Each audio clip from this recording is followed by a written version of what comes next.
What's going on, everybody? My name is Caleb, My name is Trevor. and this is Coffee and Headphones, the podcast where two brothers talk about brother things. Today right. we have an array of topics to address because I'm going to be gone for the next couple weeks. So we figured we'll just talk about everything today. But before we get to anything else, number one, if you're watching this on YouTube, hit subscribe, hit like.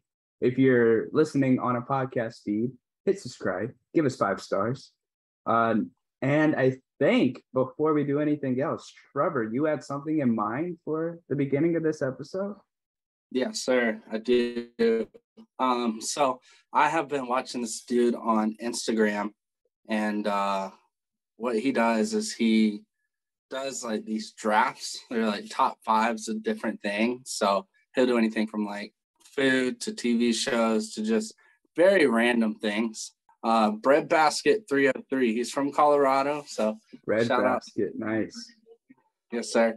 Very random name, but it's him and I guess it's his friend, maybe his brother. I don't know. But they did one a while back that I wanted to just straight up copy and paste, and it's Okay. Office Characters Top 5, baby. So Wow, look at that. how fitting. How fitting. There we go. How fitting. Okay. So we can do a little snake draft. You want to do a snake? Okay. Yeah, and you can flip a coin to see who goes Yeah, first. for So sure. you got a Call coin. it. Call it. Heads. It's heads. Okay, let's go. All right. Do you want to go first, or do you want me to go first? I'll go first. Okay, go for it. I'll go first. All right. I'm gonna pick Dwight. I have to. Okay. That would have been my pick for sure. Wow. Sure. Yeah, bro, that's just not what I expected from you. So, are we doing like a snake draft here? Do I get to? Why are you laughing at me? Yeah, you get to, and then you get your first and second, and then I'll get my second and third, and then so forth. Okay, bet. All right. Well, you took Dwight. I feel like it's only right that I take the man, the myth, the legend, the world's best boss, Michael Scott, with my first pick overall. Can you hear me, by the way? My microphone's a little bit farther away than it normally is. Am I good? I can hear you. I noticed that, but I can hear you fine, so you're good. Should I move it up a bit? No. Okay. I don't want to hear you that anyway. way. Okay, so with my second pick, give me the most relatable man on television, Jim Halpert. Okay. You kind of have to take those two, right? For sure. Absolutely. They're solid picks. I'd say right behind Dwight. That's who I would have picked for sure. Thanks, shout out Jim Halpert. I'm not going to split the couple up. You can have her if you want her. So for my second pick, I'm going to go with somebody pretty underrated. And his name is Kevin Malone, the chili maker himself. Okay. This man really makes that show wonderful in his own way, and he doesn't get enough credit because everybody on that show is freaking hilarious. So Kevin Malone. And then for my third pick, I'll probably go with Creed, to be honest with you. Man, that's a sneaky good pick. I love Creed. I was between Creed or Daryl, but Creed sort of carried throughout the entirety of the show, and Daryl pops up somewhere in the middle. Just Creed is like one of the most random, hilarious characters that we know nothing about. And as much as I would love to learn more about him, I also don't want to. Yeah. I like it how it is. Absolutely. Okay. So, Dwight, Creed, and Kevin Malone, baby. Nice. Okay. Well, if you're going with those three, and I have my two so far, yeah, man, I feel like it's only right to Pamela Morgan Beasley Halpert. That I don't know if she ever has all of those names at the same time, but give me Pam to match with Jim, and she's also a great foil to Michael throughout his 7 seasons of the show. Sure. And then, go ahead. No, you're good. Okay. And then with my fourth pick overall, um, you know what, bro? Give me Daryl. I Okay, like you gotta love Daryl. It's for just sure. like he starts off as a straight man and hilarious dynamic with Michael. Um, and then eventually he becomes like kind of more of a front character in the later seasons. And I think he's good in both roles. So give me Daryl. 100%. And I mean, Daryl obviously is one of the characters that has hundreds of other TV shows slash movies, like Yeah, appearances. for real. So he does And really good. a very good musician in real life, Craig Yeah. Robinson. Yes, he is. All right. So that's all right. So I got two more, huh? You got two more, I have one more. Okay. I'm gonna pick. I feel like these two picks are hella easy, man. I'm gonna pick one of the most cringy characters, maybe one of the most debatable if he's likable or not. But I personally like the dude, Nard Dog. Okay, Nard Andy Dog. Nard. That's a He's. good pick. That's a I good feel pick. him.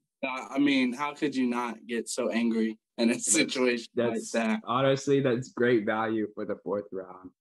Yeah, I think so too. And I think for my fifth round, I'm going to have to pick a sleeper. I was between David and Mose, but I'm going to go with David. Suck it. I mean, David David is Wallace. iconic. And was David a writer on the show? No, I don't think so. He wasn't. Okay. But I'm So not completely sure. just Toby and Ryan, and of course, Michael Scott. Kelly. But no, yeah, of course. How could I forget? But I think that's a solid top five. I Yeah, think they man. It beat is. It anybody any is. day. I will say, bro, you seriously lack diversity. That's Let's just think about your roster real quick. I guess There's a that's bunch true. of people that kind of looks like you. Oh, hey, listen here, Caleb. Anybody that knows me knows the truth. I don't like white people. I'll say it right here, right now. So you can pick whoever you want to pick, but that's my top five for The Office. Don't make That's it into valid. That's anything fair. because Okay, you're okay, okay, so okay. fake. I'm just So saying. you I'm get just out of saying. here. I'm setting up my next shot, bro. It's the Self Alley off the rim. One of the most hilarious characters in the whole show, in my humble opinion. She's controversial, but Kelly Poor.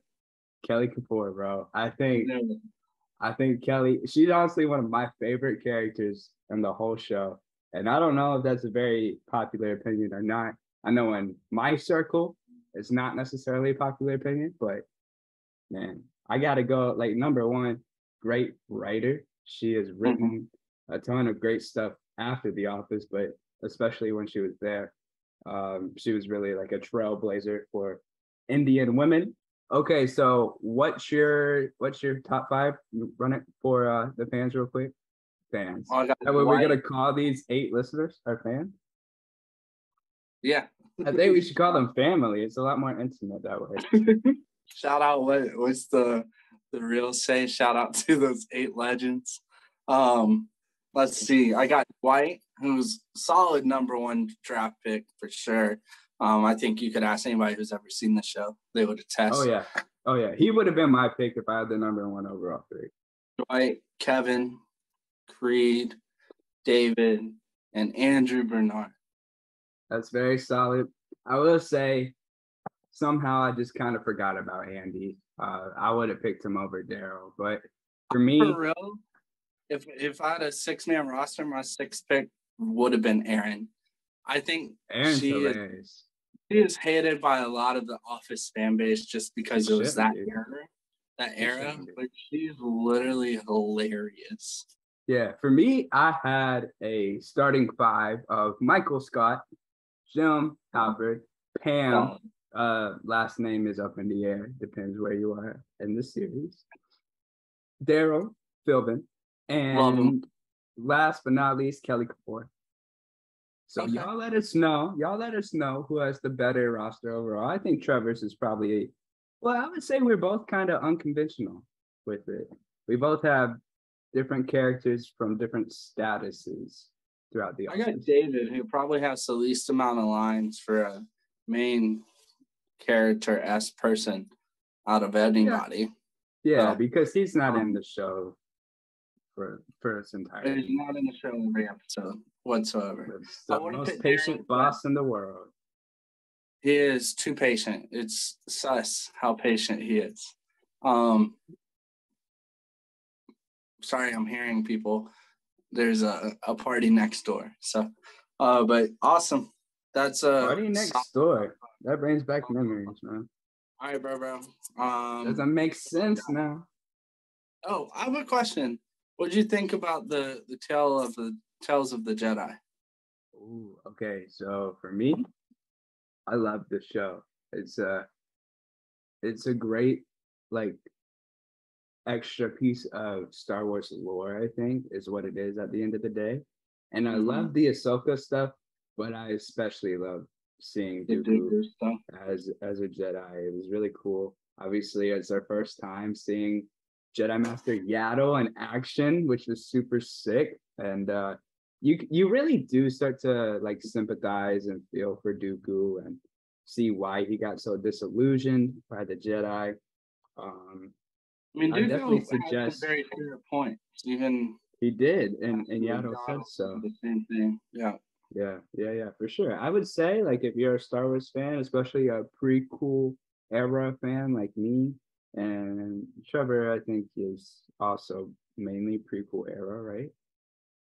OT and prequel.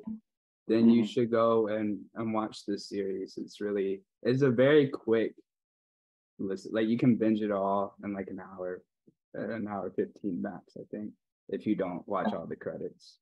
I think it was like an hour and 30 minutes total, which is basically like a little movie.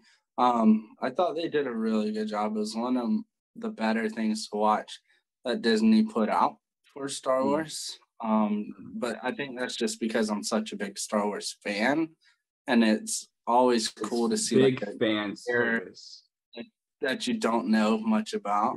But yeah, I mean, my favorite thing to see was we saw a certain Jedi that all of us knew was a part of things, but I don't want to spoil it for the people that haven't seen it. Oh, well, go ahead and spoil it. This is spoiler reviews. Okay, spoiler alert, Qui-Gon Jinn. It was so freaking cool to see him because you obviously knew that he was Count Dooku's Padawan, right? So, yeah, super cool. Big fan. It was cool, and it was cool that they showed.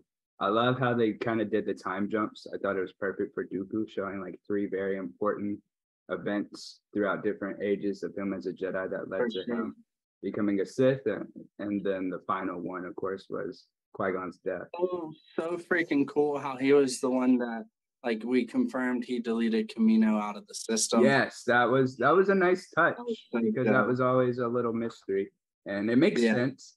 And like, no, I'm serious though. You really do start to like sympathize for Dooku, especially when he's over there talking about like, yo, I betrayed everyone I knew, everything I believed in.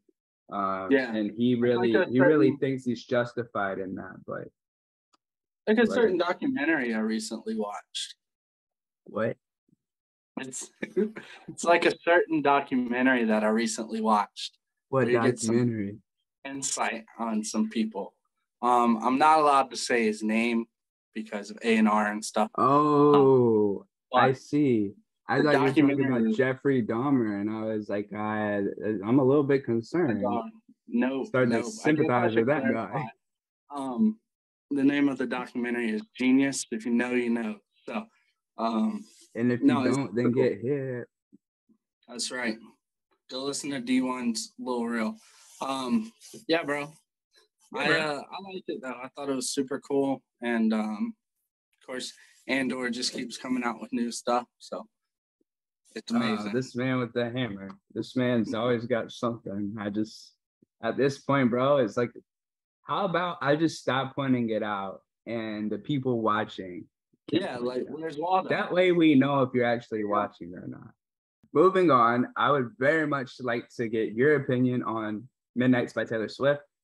And, excuse me, really cool announcement broke today that Taylor Swift becomes the first artist ever to have all 10 spots on the Billboard Top 10, and that is led by the song Anti-Hero. Anti-Hero, which is Yeah, my so favorite by far. Probably yeah, the what'd you think of the album though, overall? I thought it was good. I mean, I stopped listening to Taylor Swift. I'm not a Swiftie by any means. I don't necessarily hate her music anymore. But after listening to this album, I really gained more appreciation for Taylor Swift, not only as an artist, but a storyteller as well. The album for me definitely it hit, and I thought it was gonna be a big miss. There were songs where I just wanted to fall asleep 100%, but that's just my personal opinion. But there was a lot of songs on there that I really liked. Um, Overall, for me, it was like a 6 out of 10. So that's the best you're gonna get. I expected it to be like a 2 out of 10. So I Yeah, mean, clearly I'm in the minority because she is all top 10 of top 10. Billboard 10. Yeah, So yeah, it, that's it true. is what it is. All right. What Well, do you I think? would say like uh yeah, for those who don't know me, because if you know me, then Swifty. you know this. Oh yeah, I'm a big Taylor fan. She was my number one streamed artist in 2020, which was the year that music was streamed Pandemic more year. than any other year before. And last year, I believe she was top four, maybe three. So this year, man, I was ready for something new and original from her because we've been getting her Taylor's versions the last couple drops, which is her old stuff re-recorded because Yeah. her contract she signed when she was a teenager had really messy negotiation terms, and I'm trying to hold it together. This man just put a paintbrush on his face. Is Uh, okay. So is this a but paintbrush? yeah, Look is at it it. not? It's a glittery paintbrush. Pretty dope. Anyways, Best believe you're still bejeweled. But for me, this album was a straight up hit. I texted this man 16 minutes into the album, 12:16, on October 21st, and I said Taylor over Kendrick. That was all I said. I would no, like to he said, say I since and he meant album of the year, I guys. did mean album of the year. No, not like forever, but I will say I take that back. Kendrick is still album of the year for me, but this album was like a 10. It really was for me. It hit on all the right notes. I needed it at this time. I'm going through some things. So it just kind of hit for me. And I'm so like glad to see the success that has come from it because if this album was done, I think more so like by a younger version of Taylor or maybe someone who didn't have that chemistry that her and Jack Antonoff had, then it wouldn't have hit the way that it did. It was just a lot of potential for things to go wrong, and they didn't. And that's so like as an artist, as a music nerd, you love to Yeah. see something like that come Yeah. together. So yeah, shout out to Taylor and all the Swifties out there. And yeah, man, it's our time. It's our time. I like My it. favorite So song. Do you want to hear my favorite song on the album? you're on your own, kid? So that definitely was my favorite song on the album Okay. until maybe the last couple of days. I Okay. think I think it's probably Maroon now. I love the bridge. And like I tell people this, I told Aaron Knight this. And for those who don't know who Aaron Knight is, she's a music artist. No, she's not. She's a music artist manager that is There you go. not to be truffled with. And she has very strong opinions on music, Trifled but with. trifled with. But on our first on our first meeting, I also had the pleasure of working with her and Matt over at BYOD for my album from last year. And on her first meeting, she was asking me about like some artists I like, and I said Taylor, and we kind of expanded that conversation. And I ended up saying that I think Taylor Swift is one of, if not the best, people at writing bridges for songs. And that bridge and Maroon just like hit so much for me. And a lot of the bridges on this album did. Um, yeah, yeah, that's how I feel. Okay. Okay. I'll accept it. I am a little confused though, because if Kendrick had album of the year, right? But this Taylor Swift album was a 10 out of 10. Does that mean that Kendrick's album was a 10 out of So 10? here's what I'll say. For like an all-time, if so, it depends like what's the scale here. What's the 10? If 10 is the greatest album ever made, then this album's not a 10. But if 10 is the best alternative pop album of the year, then this album's a 10. You know what I mean? So for me, I feel like Kendrick's always gonna be someone when he drops a project, that's gonna be the standard for hip hop for at least a year. And I think Taylor is kind of the same way with pop music, obviously in a different consumption habit kind of way. But for me, I will say, like, if we're grading this against every album ever made, it's probably a 7 to 8. But in 2022, against the other pop albums that it came out, it's a 10 out of 10. Okay. That's valid. I just wanted to, hold on. Whew. I wanted you to expand because I was a little confused, but for sure, for sure. Fair. What are some of your other album of the year candidates? I mean, Apex Taylor's dropped the front runner. No.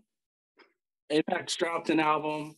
We got who else? Toby, Saba, Toby and Igwe. Yeah. Corday. G dropped an album, but it was a big L. Who did you say? G-Eazy. Yeah.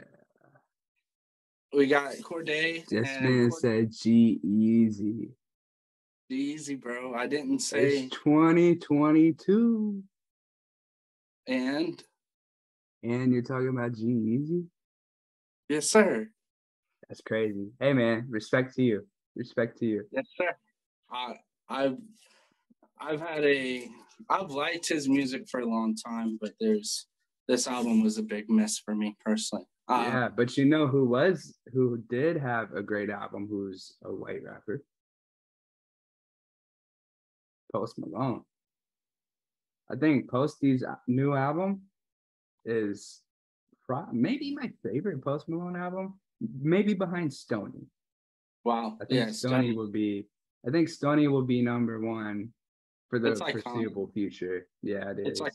It's like not in the same category as Drake, but like it's like Post Malone's Nothing Was the Same. Right? Oh yeah, no, it's Post Malone's like The College Dropout is that album that set him up for success in hip hop. And I didn't like Hollywood's Bleeding that much. There's a couple songs that I thought were good, but overall I wasn't into the album. He took a long time to, get right and get this one made. And yeah, I'm a big fan of this one. But other than that, I would say, yeah, Toby and Igwe, I've been on very heavy since it dropped in July, I believe, at the end of July. That's a great album. Who else? Saba. What Up RG? What Up RG? New Hollywood. Great album. Lil Baby. Know, man.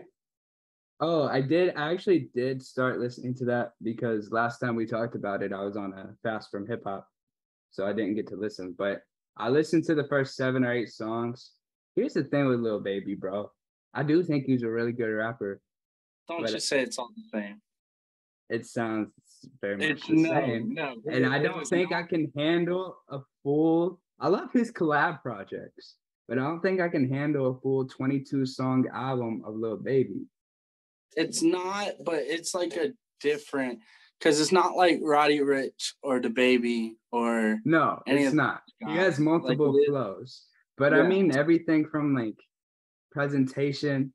He doesn't inflect vocals at all, though. Like all of his presentations are the same. His content is largely the same. And there were some songs that I was like, I just can't get behind this. But overall, it's not a bad album. I didn't. But he's not a rapper either. Lil Baby? Yeah. Yes, he is. He was forced to be a rapper. Post Malone's not really a rapper, I would say. They took him out of the trenches, and he was like, "Okay, I guess I'll do this." Right? Like, that's the difference. Like, this man doesn't have, like, a passion to be like, I'm going to be the number one rapper. Maybe, like, for ego or bravado or whatever, he wants to be number one. but Lil Baby literally wasn't like chasing a music career, So I don't know. I like Lil Baby's new album a lot. I think there's some really good songs on there. And Giveon, there we go. I believe he was on one of the songs. If not, yes, he was. It was a really good feature.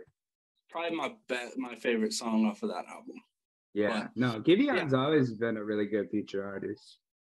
Yeah, we got a lot of drops this year, so all in all, we did. And I'm grateful, bro. We got a Kendrick album, a Taylor album, and RG finally dropped. What else could you ask for except for a Valiant album, which we may never get again if we're being honest. This man, John Bellion, dropped an album when he was like 28, and then he was like, I think I'm just gonna disappear. Which respect to him as a human. He's been behind the scenes, though. He has been behind the scenes, bro. And like I was saying off camera, Justice is an album that I still listen to very frequently. I was listening to it today, and John wrote like half the songs on that album. So we do hear a lot. He's even writing for K-pop here and there. So he's like all over. But I need to actually hear like a full John Bellion product. Yeah. But I think the next thing we're getting from his camp is the Tori Kelly album, which will be really good. I'm excited to hear that. I think he does really well with artists like that. So, and who doesn't love Tori Kelly, man? Come on. Yeah, haters. What else? Oh, this week Caleb beat me in fantasy basketball. I did. Shout out to the Daily Dribble, our league. I pulled it out barely because Zion came back and he decided to give us a double-double with 7 assists. Monster game. Yeah. Monster game. Yeah. But all my guys have been injured this week. I don't want to hear it, Caleb. My whole team out or injured or playing like Klay Thompson. And I tried to grab Kawhi off the waiver wire because some idiot waived Kawhi Leonard. So I was like, oh, let me snag this guy. I cut John Wall for him. And that was a pending transaction for 5 days. And then I checked yesterday morning, and somehow Kawhi's on a different team. So I don't know what happened. I got screwed over. But hey, man, we're both 1-1. The season is young. We'll see what happens. I personally don't think you're going to miss a lot without Kawhi. I really don't. Hence why I dropped him. So I did drop Klay Thompson today. I've been riding with that dude for many years. It hurt my heart, but it was something that needed to be done. So who did you pick up? To be honest with you, I don't even remember who I picked up. Hold on, let me check. This man just did not want Klay Thompson on the team anymore. I didn't, dude. I was done with it. Colin Sexton. Speaking of Colin Sexton and the Jazz, my boy Lauri Markkanen has been absolutely dominating. All-star Markkanen, MVP if the Jazz keep winning games? What's happening, bro? Absolutely, 100%. I can't deny it. The man has been playing hard. He's been shooting lights out from three. He's been getting rebounds. He's been making some assists. He's been playing really good. He's like what I and a lot of Bulls fans thought he could be when he came into this league. He couldn't develop under Jim Boylan, and I'll never forget Boylan for what he did to him. He really ruined Lauri's career, but he's been able to rehab. He looked great over the summer playing for Finland, and it's continued into the season, and somehow the Jazz are 4-2, 5-2. Crazy. So we'll see what happens. But Nuggets beat the Jazz, then lost to the Lakers somehow. So the Nuggets also lost to the Jazz. Pretty bad first game. Bad. Yeah, that was hard to watch. Yeah, Lauri was like giving Jokic buckets. It was very, very weird. Yeah, I mean, and to be fair, I feel like most people can give Jokic buckets. It's about stopping Jokic. And really at this point in the season, it's looking like, again, if you can stop Jokic, you can stop the Nuggets. So true. It's a little scary.